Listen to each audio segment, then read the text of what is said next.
जिसने श्याम पर छोड़ा श्याम ने उसे थामा। हारे का सहारा बाबा श्याम।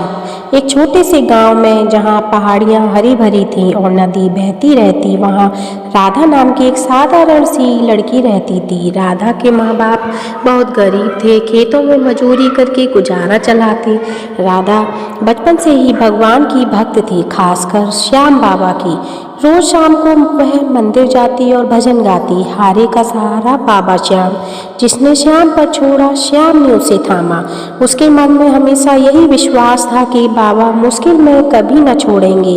राधा की उम्र अभी 18 साल की ही हुई थी कि माँ बाप ने उसकी शादी तय कर दी।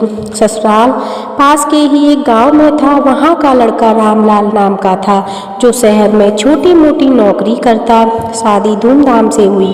राधा खुश थी, सोच रही थी कि अब नया जीवन शुरू होगा, लेकिन ससुराल पहुंचते ही उसका स्वर्ग नर्क बन गया। सास का नाम कमला था। वह कड़क स्वभाव की औरत थी। ससुर हरिया साहू खेतों का मालिक था, लेकिन कंजूस। देवर श्यामलाल छोटा था लेकिन शरारती। नंद सुनीता शादीशुदा थी, जो मायके आया करती। पहली ही रात राधा ने खाना बनाया। सास ने चखा और थूक दिया, ये क्या बना दिया है तूने? तेरे मायके में तो भूखे मरते होंगे, यहाँ आकर राज करना चाहती है। सब हंस पड़े।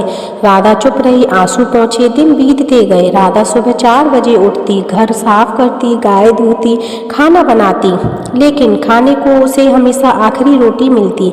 ससुर ताने मारते, तेरा दहेज कहाँ है, कुछ तो लाती ना। देवर चुपके से उसके सामान चुरा लेता और नंद कहती, ऐसी बहू लाकर रामलाल ने घर का दुश्मन ले आया।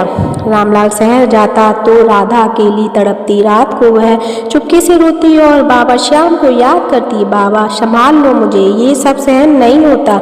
एक दिन बात बहुत बिगड़ गई। नंद की शादी का कार्ड आया था। सास ने कहा, राधा तू मेहमानों के लिए खाना बना। राधा ने जी जान लगा दी, लेकिन थकान से एक सब्जी में नमक कम पड़ गया। सास ने चिल्लाया, हरामी तू तो घर जलाने आई है, तेरे जैसे को मार डाले तो अच्छा। ससुर ने लाठी उठाई। देवर ने धक्का दिया। नंद ने बाल खींचे। राधा गिर पड़ी, सिर फट गया, खून बहने लगा। रामलाल घर आया तो बोला, तू ही गलती करती है, जा मायके चली जा।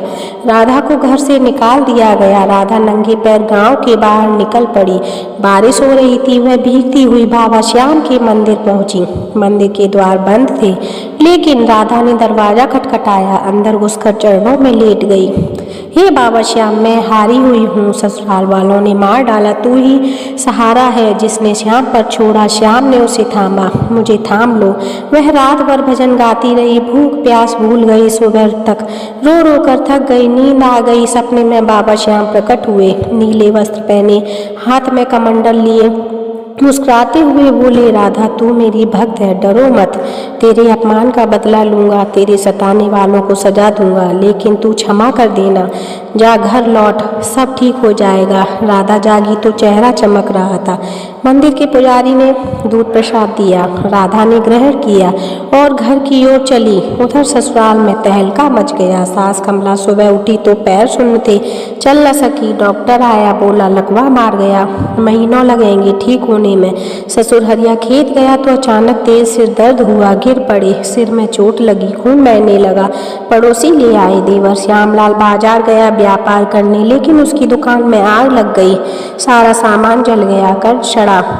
वो सड़क पर आ गया। नंद सुनीता मायके गई तो ससुराल वालों ने कहा, तेरी भाभी जैसी लाई है वैसी ही तेरी शादी टूट गई। लड़का भाग गया। सुनीता रोने लगी। सब डर गए। रामलाल ने सोचा, ये बाबा श्याम का प्रकोप है, राधा को बुलाओ। शाम को राधा घर पहुंची। सब घुटनों पर गिरे। सास बोली, बेटी माफ कर दे, तेरे बाबा ने हमें सबक सिखा दिया। ससुर रोए, हम कंजूस थे, ताने मारते थे, अब कभी न मारेंगे। देवर हाथ जोड़े, भाभी मेरा व्यापार बर्बाद हो गया। नंद गिड़गिड़ाई, भाभी मेरी जिंदगी बिगड़ गई। राधा मुस्कुराई, बोली, बाबा श्याम सब जानते हैं, मैं क्षमा करती हूँ, लेकिन वादा करो अब कभी ताना न मारोगे, सब मेहनत से जीना सीखोगे। सबने वादा किया।